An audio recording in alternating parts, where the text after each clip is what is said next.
Discussions in this show should not be construed as specific recommendations or investment advice. Always consult with your investment professional before making important investment decisions. Securities offered through Cambridge Investment Research Incorporated, a registered broker-dealer, member FINRA SIPC. Investment advisor representative, Cambridge Investment Research Advisors Incorporated, a registered investment advisor. Financial planning services through Andover Advisory Group, a registered investment advisor. Cambridge and Andover Advisory Group are not affiliated. Cambridge does not offer tax or legal advice. Good morning, Jeff, and I want to thank you for your hard work. The information is a big help, and I appreciate what you did. Enjoy the show. All right, thank you. Okay, that's great to know. Thank you for the information. You're very welcome. Okay, Jeff. Okay. Thank you very much. You're very welcome. You're right on the money there, Jeff. How are you doing this morning? Thank you. Well, those are good questions. Hopefully that helps. Yes, thank you so much. You're very welcome. You're going to hear stuff here that you don't hear anywhere else on radio. And you don't forget it.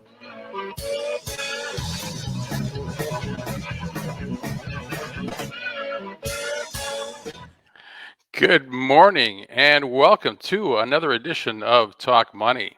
Thanks for joining me this morning. For those of you who may not know me, or this is your first time here at Talk Money, let me introduce myself. My name is Jeffrey Shank. I am the owner of Andover Advisory Group. I'm a chartered financial consultant. And since 1996, we have been providing effective financial advice for our clients. And the purpose of the show ultimately is to improve your money IQ. So again, thanks for taking the time to visit with us today. And I should mention too that we've been doing this for a while, and we have created quite the library of information about just about all aspects of your financial life. So if this show isn't of interest to you, or you don't find any of the information here to be valuable today, take a look at the library. There's a lot of stuff in there. Everything from life insurance to taxes to long-term care. Yeah, student aid foundation. Student aid, college financial aid. Yeah, there's a lot of good stuff in there. And things do change, so we obviously update the information from time to time. So a lot to talk about today, Lou. So I'm just gonna get right into it. Okay. It's November. Hard to believe. Seems like summer was just last week. I think the weather might have had something to do with that in September and October. But this is the time of year. Well, a lot of things are happening this time of year, and we're gonna keep you up to date. But one of the important things, if you work for a company that has benefits like life insurance or medical insurance, that sort of thing, a lot of employers have adopted this process called the open enrollment period. And so this has got nothing to do. This is not Joe Namath's open enrollment for Medicare Advantage plans, Yep. right? This is if you are an employee of a company, typically larger companies that offer employee benefits, rather than letting you change your programs from time to time during the course of the year, they've adopted this annual process called open enrollment, where you will go in, take a look at the benefits that you have currently, take a look at the benefits that are being offered to you, and enroll basically in those benefits. And so I've got basically a 3-step process to do this the right way, specific to medical, but you can probably apply it to a lot of other benefits as well. And this is important because if you make a mistake here, you could end up leaving a lot of money on the table, or it could end up costing you a lot of money. And it is very complex, and it gets more complex all the time. The employer typically is not paying 100% of the premiums that are being charged, and so how you choose your benefits will determine how much comes out of your paycheck on a regular basis. And usually every year the company is trying to reduce the overall cost. They want to keep the benefits as high as they can, but as you know, medical insurance costs are going up, and so the employer is looking for ways to minimize those increases for themselves and for the employees as well. And there's a lot of cost sharing that can take place when they change the benefits. So it's very important period for you. And unless you have what they call a life-changing event, you're stuck. Once you make those choices, you're stuck. And by the way, it doesn't take place right away. This is for January 1st. And usually sometime in November, before the end of November, is your deadline for making these decisions. So I got a slide just that we're going to follow along here. Share it. That would help. Is it there? Yep. Okay, good. All right. Took me a while to get there, but it's there. Yeah. So I think the first and probably the most important thing to do here, and if you're a client of Andover Advisory Group, you actually have tools that we provided for you that makes this process a lot easier. But the first step in this process is to add up all your medical costs. Take a look at the copays. Take a look at any deductibles that were charged during the course of the year. Take a look at any co-insurance. You're basically your out-of-pocket costs. That's what you're trying to accomplish here. You're trying to figure out your out-of-pocket cost for all of your medical care needs for yourself and your family. And so what are you looking for? You're looking for those payments to the doctor. You're looking for prescription drugs. You're looking for what it costs for the insurance plan that you have currently. Now, usually what the company does is they send you this document that says, here's all your current benefits. Here's the plan you chose last year, and here are the costs. So you want to add that all up just so you know essentially what your budget is, so to speak, right? And what you're doing is you're looking for ways to reduce those costs and potentially without impacting negatively your benefits package, right? So the one thing to keep in mind here as you're doing all of this is that some people, you may be one of those, you just don't have a lot of medical costs. You're young, you don't have any health issues, and therefore it's difficult for you to see why this is an important decision. But you never know what could happen. Yeah. But if you are young, you're in good health, you take care of yourself, you don't have a lot of health issues, maybe you should be looking at a lower cost plan that maybe has a larger cost sharing for the employee. What I mean is larger cost sharing, deductibles are higher, or co-payments are higher, right? And so what you want to do is you want to balance your premiums that you're paying, and typically you're paying for a portion of that, the premiums that are being charged, against the benefits that you're going to receive. And again, if you're not going to the doctor, then or you don't expect to be hospitalized other than maybe an accident where there's some injury, then you might want to consider a high deductible plan as opposed to a plan that you're being charged a lot of money out of your paycheck every week or every 2 weeks or every month, and that money is basically being wasted because you're not benefiting from it, right? And so the next thing you have to do is decipher your medical insurance options. And this here we go. Yeah. is probably the most difficult part. But I'm sure they make it as easy as possible for you. It's very fair. Of course. Yeah. You're being facetious, I know. Yes, I am. I had an argument with somebody. Is that the right word to use in this circumstance? I'd go sarcastic, but sarcastic. Okay, works. And so they are complex and getting more complex. Used to be, hey, here's your deductible, here's your co-insurance, you're all done. Then entered the HMO, Health Maintenance Organization. Then entered the PPO, the Preferred Provider Organization. And so what we're talking about there is what they call managed care plans, where you have to use their list of approved providers in order to get the best possible benefits. And so what's probably the most important thing, if you have an option of a lower premium because you're choosing an HMO or a PPO, what's the most important thing? You want to make sure all your doctors are on that preferred provider list, because if you don't, in many cases, you're not going to be covered at all, or at the very least, you're going to pay more out of your pocket because you're not using that network that they've put together, Right. because they've pre-negotiated their cost with this list of doctors and hospitals and outpatient facilities.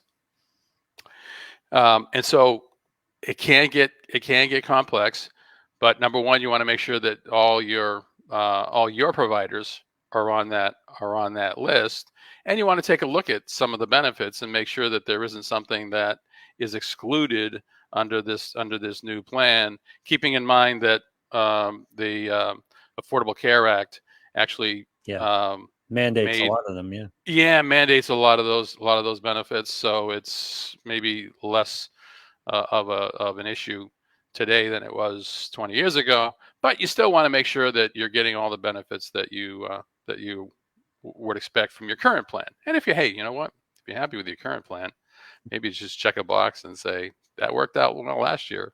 Let's keep it going. But I think it's worth at least sitting down and taking these two steps just to kind of figure out if there's any cost savings that you can achieve through the new lineup or the lineup of benefits that your company is offering.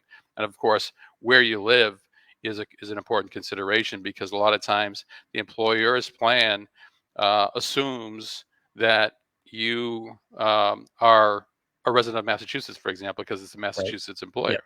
But you might live in New Hampshire, and therefore or vice versa for that matter.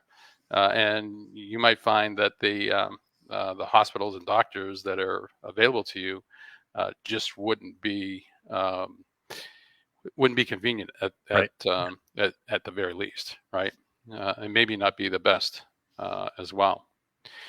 And the third thing that you want to do is you want to take a look at and consider a flexible spending account. Now, most employers, especially those that have these open enrollment periods, have set up under the tax code a plan that you're allowed to contribute to and pay for your out-of-pocket medical costs on an annual basis.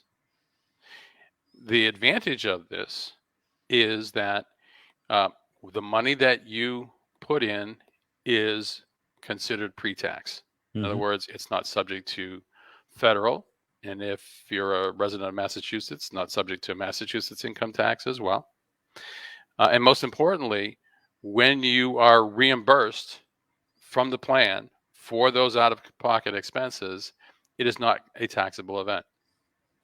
So you avoid the income taxes on all the money you put into the flexible spending plan, and essentially you are getting a tax deduction for those expenses, right?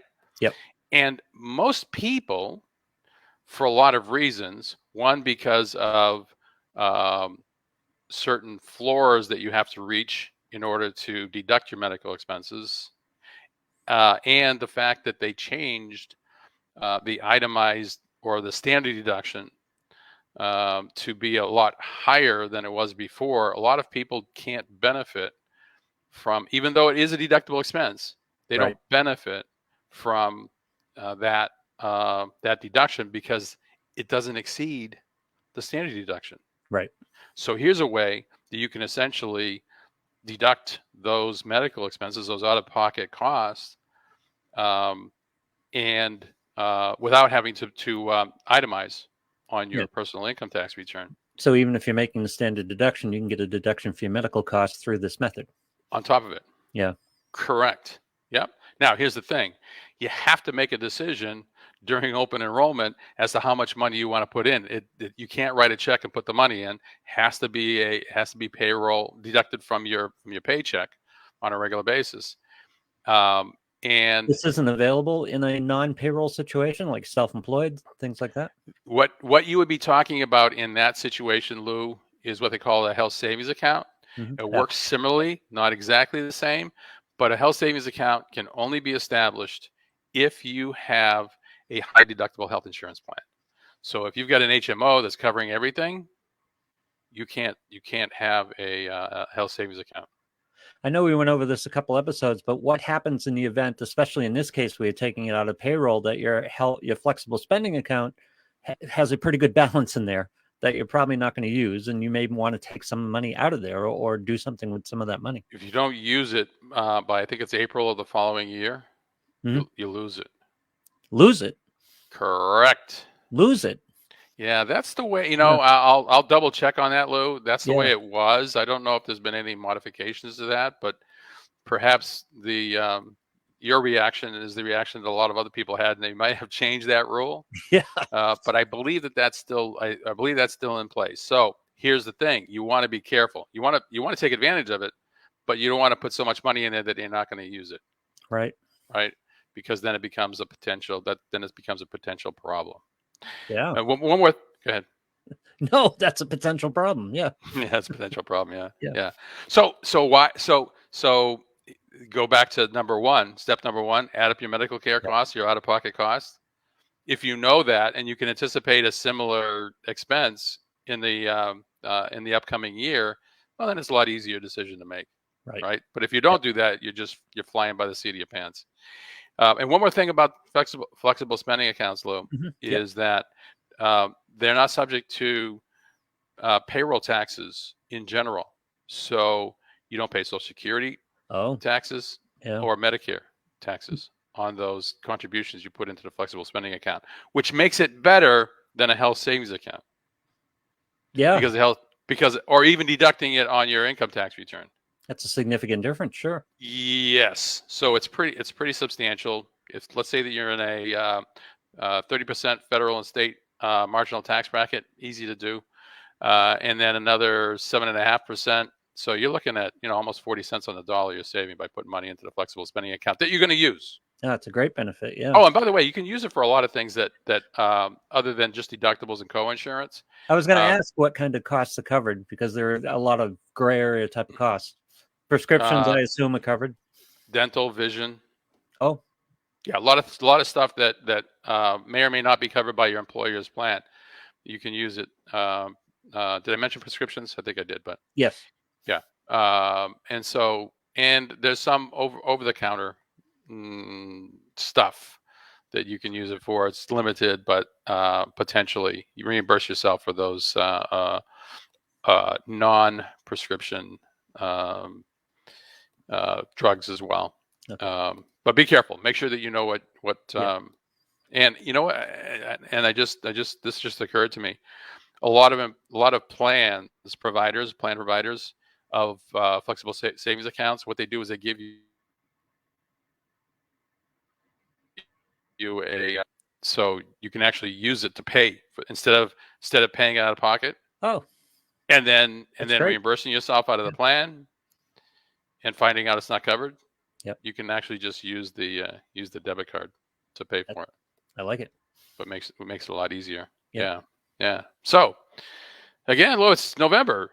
It's open enrollment time for people that have employee benefits. And so this is an important thing to do. It's worth taking a Saturday afternoon and taking a look at what's being offered to you and make some decisions. And of course, we're always available to help in that regard. So if you have some questions on that, we'd be glad to discuss it. And maybe you're not sure whether or not the flex spending account is going to work for you. That could be a topic that we can cover in that initial no obligation consultation.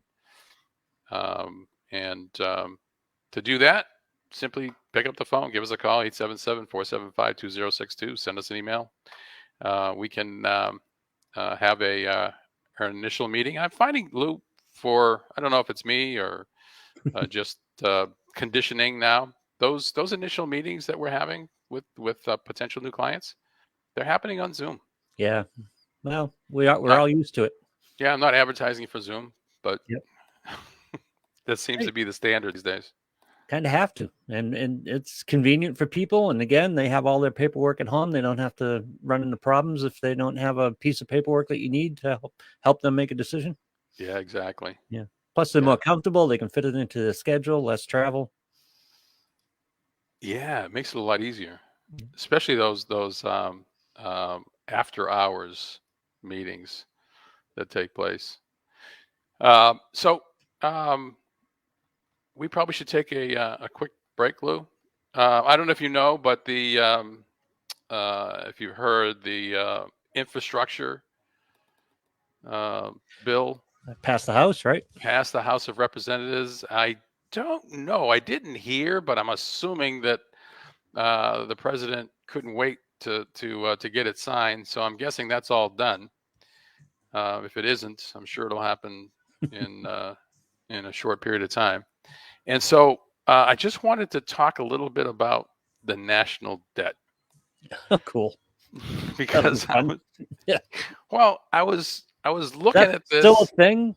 Yeah, we got rid of budgets a few years ago. Now we're getting rid of. So that. we got a little bit of history. Yeah. But I have a chart that I was looking at that was, I don't know, maybe it's meaningless, but I wanted to share it and share my thoughts. Excellent. So we'll take a quick break, but we'll be right back.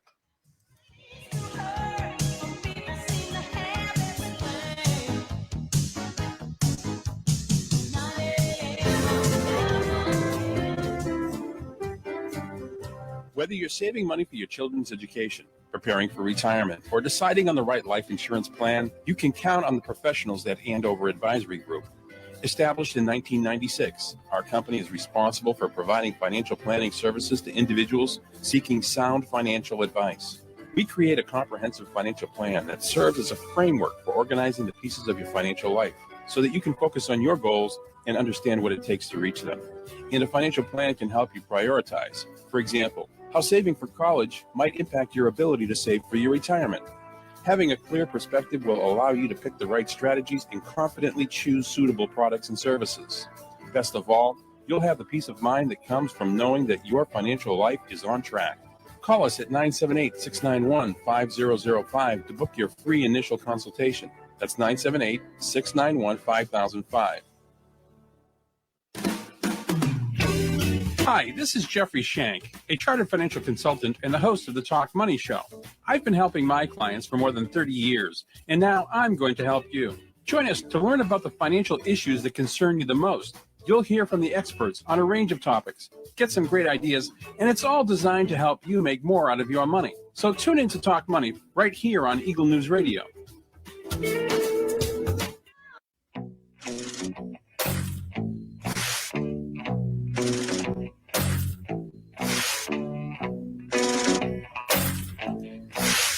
Welcome back. Hey, Lou, as I was mentioning, the infrastructure bill, that's the traditional, or what a lot of people consider the actual infrastructure component of the bills that are being considered. Yes. Roads, bridges, that sort of thing. Shovel-ready jobs. Would you believe that there's a bunch of earmarks in there? Hard to believe. Hard to believe. Who's the senator from Alaska? Oh God, no, you got me. What's her name? Wow, it's right on the tip of my tongue. I forgot. Yeah. But there's a bunch of stuff for Alaska. Oh yeah. Okay, well. Oh yeah. There are worse earmarks, I guess, but. Well, I think. So she was one of the ones who I remember. She was one of the ones exactly who was holding the line, so she got a little payout to. That's exactly right for her vote. Can you imagine she's that doing the job that a senator should be doing, a representative should be doing. Bringing home the bacon, as bringing they home say. The bacon. That's right. Good for her.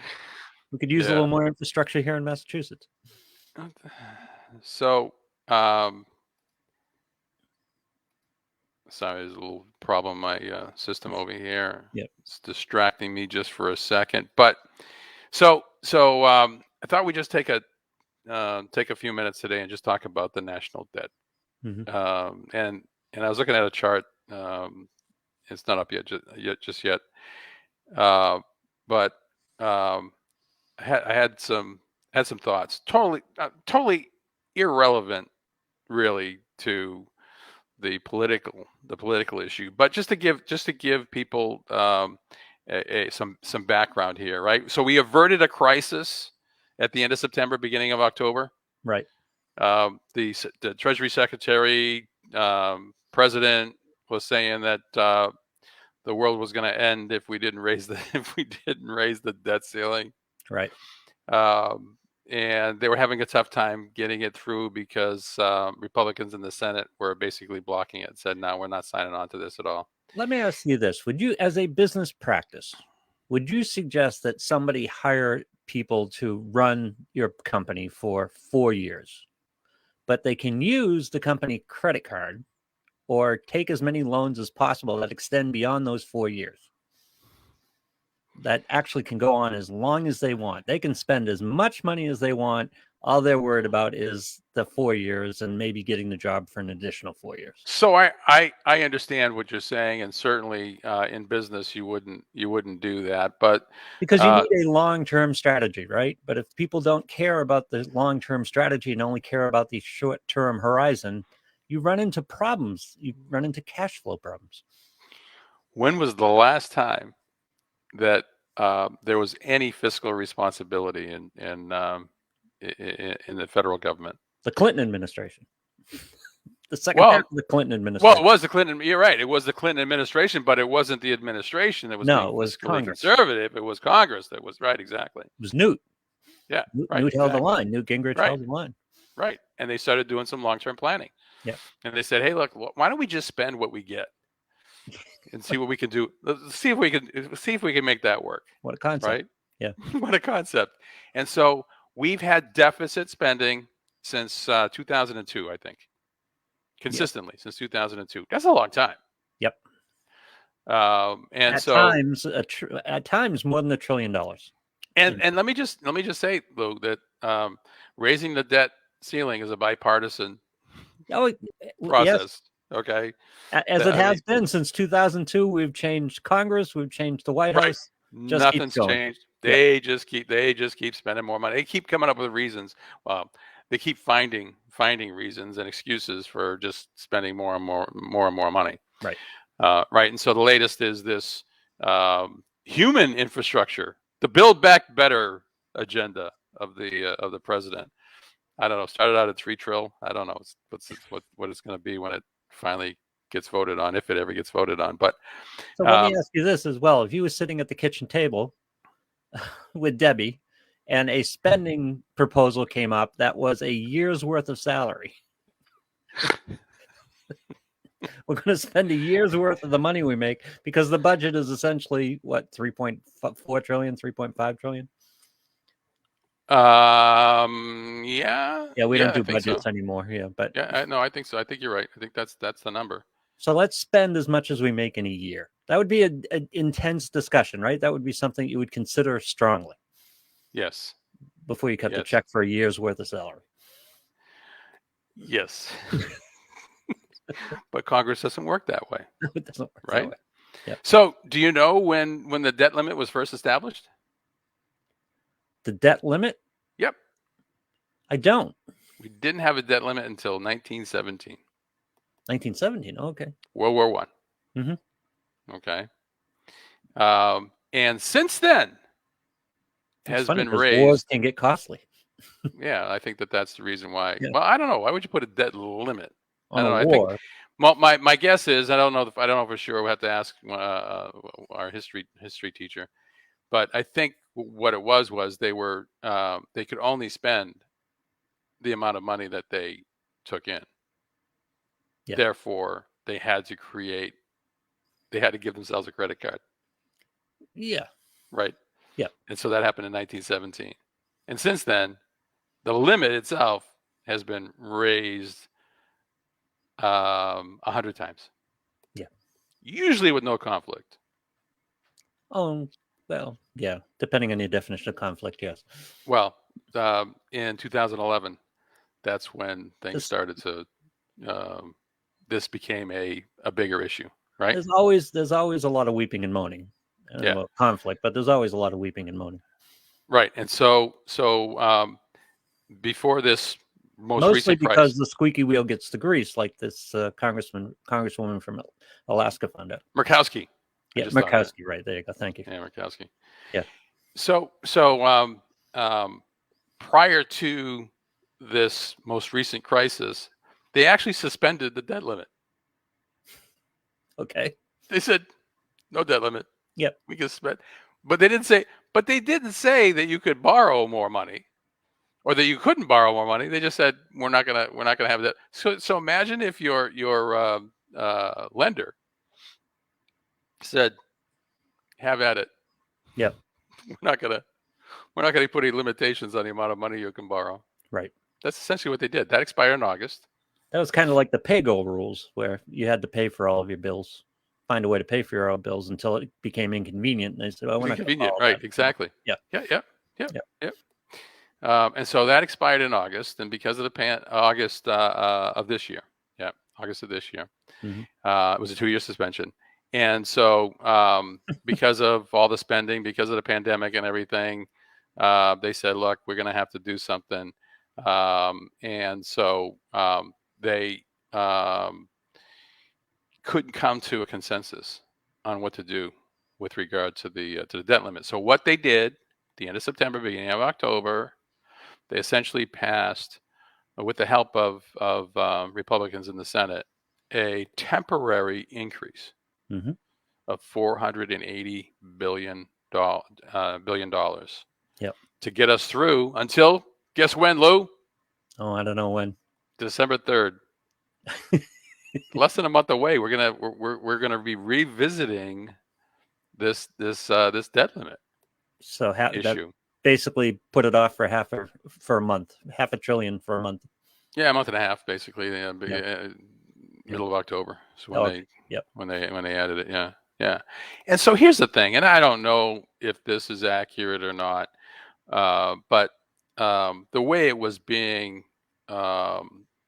discussed with the public, the way it was being presented to us, was that it was a huge calamity if we hit the debt limit and we couldn't borrow any more money than what we have in terms of total debt, and that it was Armageddon.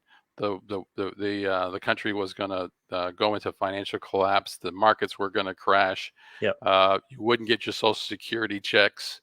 We couldn't pay the military. It was. Wait a second. The Social Security has a trust fund, doesn't it?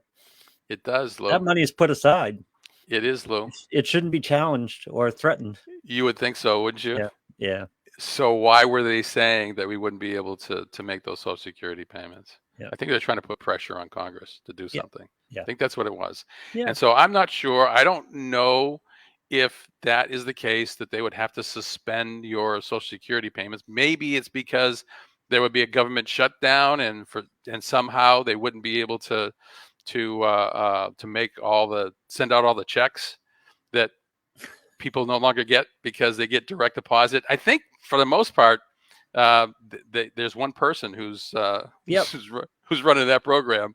He just pushes a button once a month or twice a month, actually, to send out Social Security, send out your Social Security payments.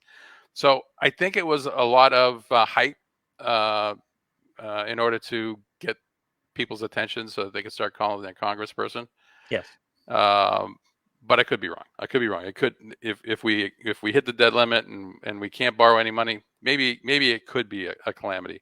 But I got this slide, and I think I shut it off. I'm sorry, or I'm having some technical difficulties this morning. So give me a second here. Yep. And I want to show you this graph, which I think is, there it is. Okay, fine, that's working now. I think I have to share it. Can you see it, Lou? Not yet. Okay, so I think I have to share it. Hold on. Let's start your sharing from the beginning. Yep. I'm getting there. And there it is right there. You should see it in a second. There we go. Okay. It'll be up So this is the growth of the national debt. Let's see. Going back to January of 2000. Oh, So right up it's just 2000. Okay. Yeah. January of 2000. That's exactly right. Where it was a little over $5 trillion. Now we're at $30 trillion, which is staggering. And to be quite honest with you, when asked about this in the past, I've always felt that as long as it was manageable, not a problem. So what are some of the problems here with this kind of a debt load and the debt service? Yeah, this makes for great political discussion, but a lot of people don't connect the how it affects people individually because we've had no consequences for this so far. But consequences have to come eventually, don't they? So there's a lot of things that could go wrong or that could become problematic in the near future. First of all, the federal government is competing with a lot of other people to lend money, or to borrow money Mhm. and sell their securities, right? Right. So they call it crowding out.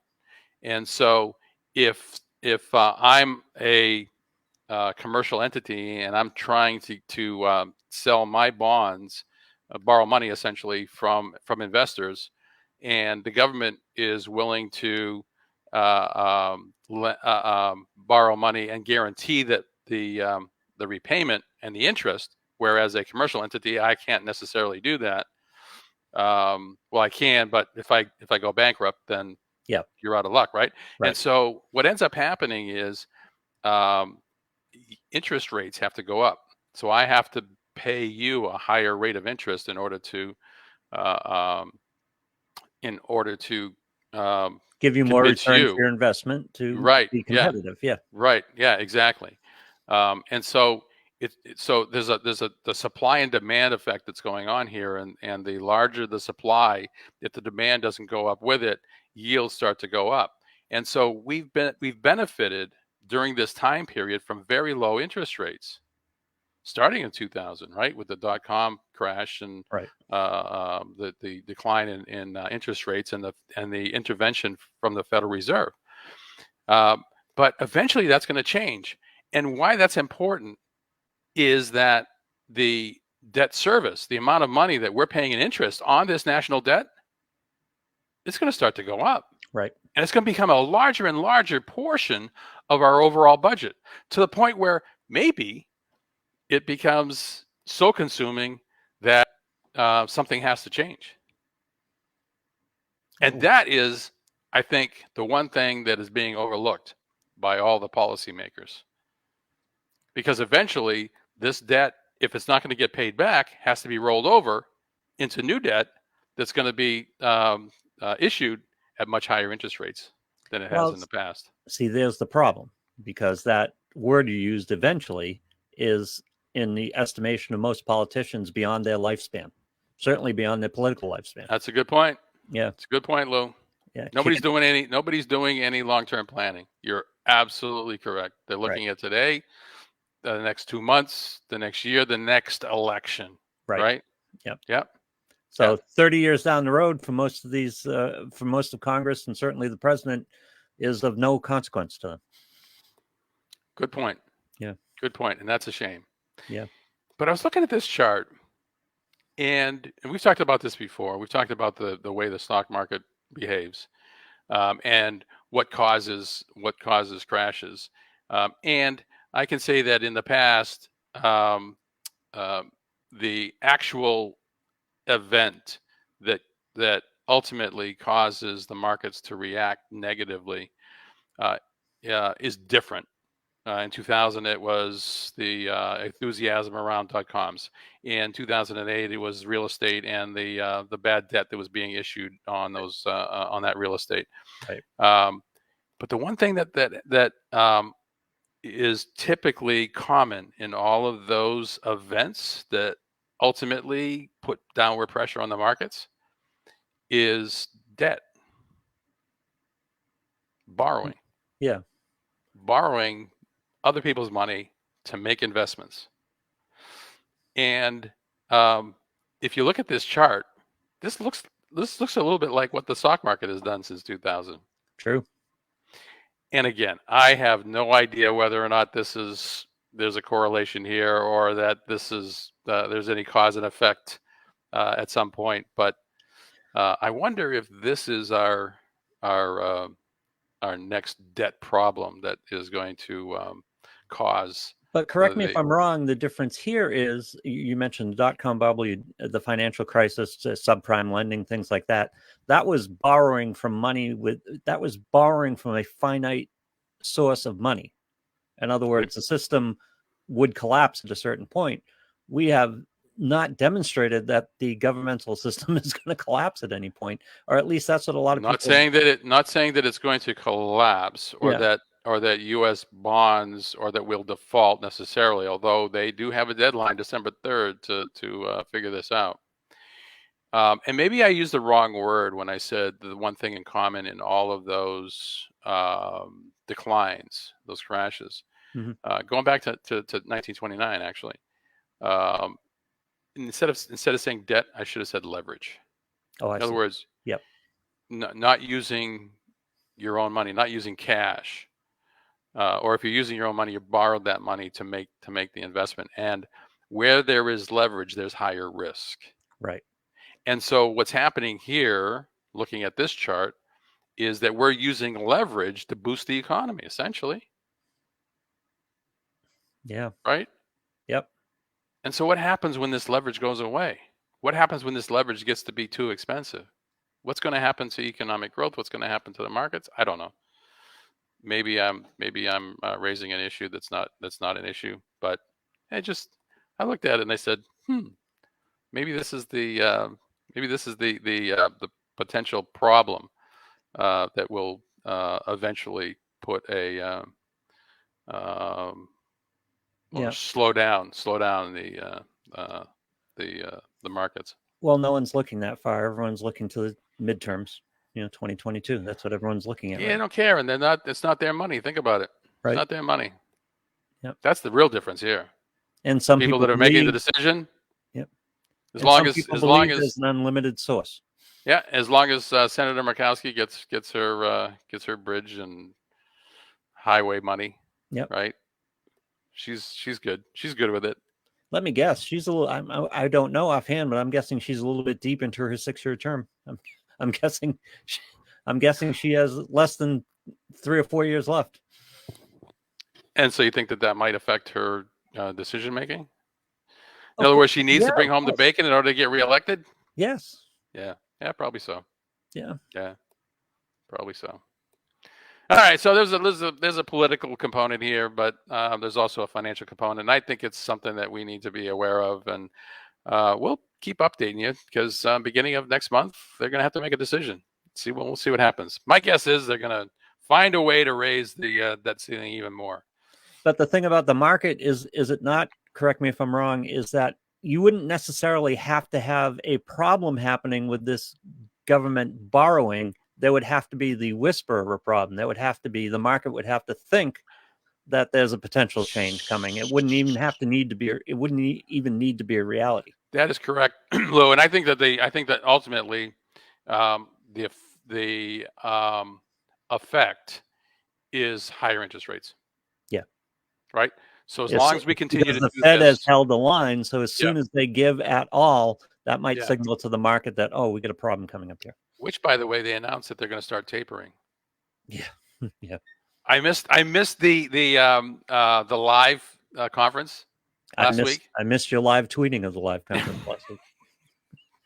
But I did. See what happens when you don't show up? I did watch a little bit of it on C-SPAN, though. Yeah. All right. So, hey, along these lines, Lou, okay, in order to get all this stuff done, looking at the national debt, they're looking for ways to make new legislation, including this human infrastructure bill, budget neutral. And so they've included some proposals to change the tax code. And one of them in particular is what's called the backdoor Roth IRA. And it's on the chopping block, so to speak. So I want to talk about that, but we should take a break, and we'll do that when we get back.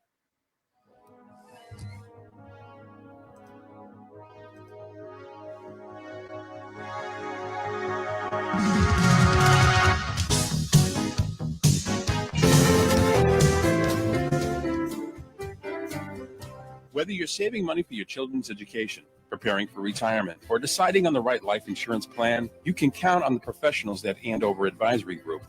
Established in 1996, our company is responsible for providing financial planning services to individuals seeking sound financial advice. We create a comprehensive financial plan that serves as a framework for organizing the pieces of your financial life so that you can focus on your goals and understand what it takes to reach them. And a financial plan can help you prioritize. For example, how saving for college might impact your ability to save for your retirement. Having a clear perspective will allow you to pick the right strategies and confidently choose suitable products and services. Best of all, you'll have the peace of mind that comes from knowing that your financial life is on track. Call us at 978-691-5005 to book your free initial consultation. That's 978-691-5005. Hi, this is Jeffrey Shank, a chartered financial consultant and the host of the Talk Money Show.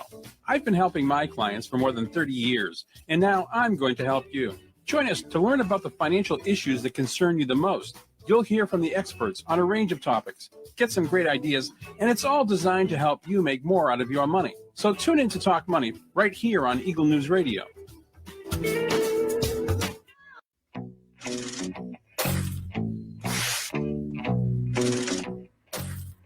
Welcome back. Hey, Lou, we were talking about the national debt and deficit spending, which we've been doing since, I don't know, for years now. Yeah. And so to at least give the appearance that Congress is holding the line on deficit spending, they've included in this human infrastructure Build Back Better. Is that what they call it? Build Back Better agenda. Build Back Better, yeah. I'm still working on the human infrastructure phrase. Yeah. They have put in some proposals to change the tax code, and one of them has to do with Roth IRAs and a specific strategy that people use. And so, just quickly, Roth IRA started in the late '90s. Was a twist on the traditional, that's what they call it now, IRA, where instead of taking a tax deduction, putting money in pre-tax, you use after-tax dollars. The money goes tax deferred, just like a traditional IRA. But when you take it out, you don't have to pay taxes on it as long as it's considered a qualified withdrawal. Qualified withdrawal is one that is taken at age 59 and a half or older, and after you've had at least a Roth IRA for a five-year period, what we call a 5-year holding period. And one of the other advantages of the Roth IRA is that you don't have to take minimum distributions. So you can let it accumulate and pass it on to your kids. And as long as you've met all the requirements, your kids get it tax-free. Kind of nice. So a lot of people take advantage of the Roth IRA. And so the traditional IRA, the whole question was if your income was too high and you were covered by a qualified plan, you wouldn't be able to take a tax deduction. You could still make a contribution, but you couldn't take a tax deduction. But with the Roth IRA, what they said was, hey, look, if your income is too high, then you can't make a contribution. And in fact, so I've got a slide, and Lou, I apologize. I'm just looking at it now, and I did a poor job putting this together. It's kind of light. I don't know if you can actually see it. Sure. But if your federal tax filing status is married filing joint, we'll go to married filing jointly, and your income exceeds, your adjusted gross income exceeds $198,000. Oh, we'll say $208,000, but starting at $198,000, you can't contribute to a Roth IRA. And if it's below 208, in between 198 and 208, it's a sliding scale. So if you're halfway between 198 and 208, you can put half of the typical contribution, which is $6,000 if you're under age 50, right? Yeah. And so that's the difference between the traditional and the Roth.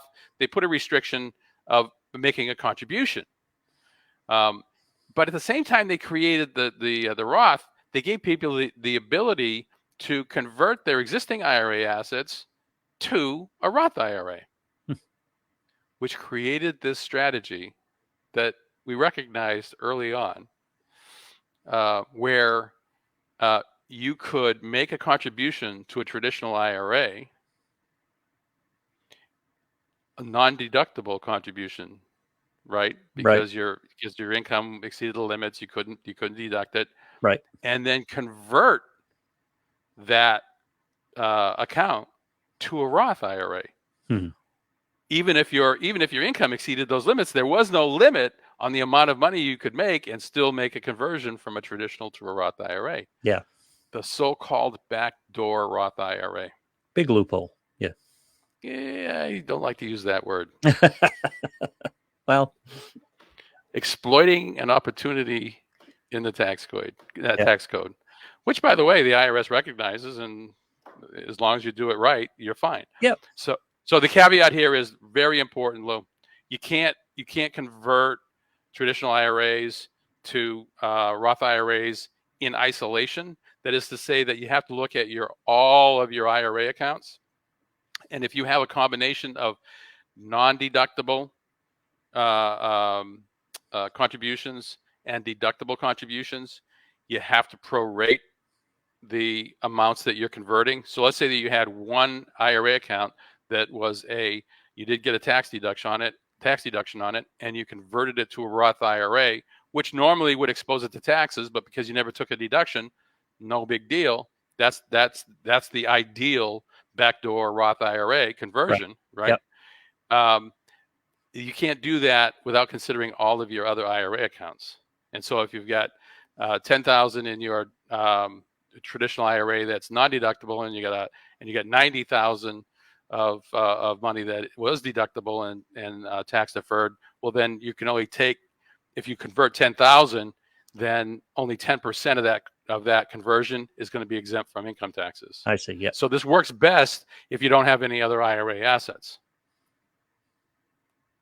right? Yep. And the people have been doing it, and we've been recommending it to people in high income tax brackets where they can't or haven't. They've been using their employer's plan, so they don't have a lot of money in in traditional IRA accounts, and it works beautifully. Well, buried in this new legislation, this infrastructure bill, is a proposal, believe it or not, to eliminate the backdoor Roth IRA. Oh, that's how to make it budget neutral. Raise funds, raise taxes. Yeah. But I'm not sure how they're doing the math. My guess is they're saying, oh, when somebody does this conversion, now they're going to pay taxes on it. Yeah. Right. And is this retroactive? No, not right. It would end this year, yeah, December 31.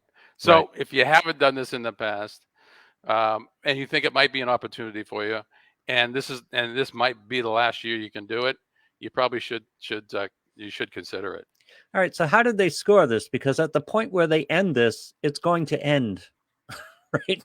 Nobody's going to do the conversion. No one's going to do it anymore. Right, exactly. So they're not going to realize any tax revenue from these conversions. So how did they score it?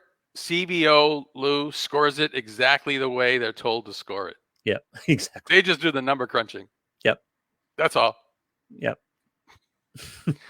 So Congress said, well, all these people that were taking advantage of this, they're going to get taxed on it now. Yep. So think of all the taxes that are going to be generated when this happens. Yeah, but they're not taking into consideration human behavior and the reaction people have when they do change the law, right? Yep. Yeah.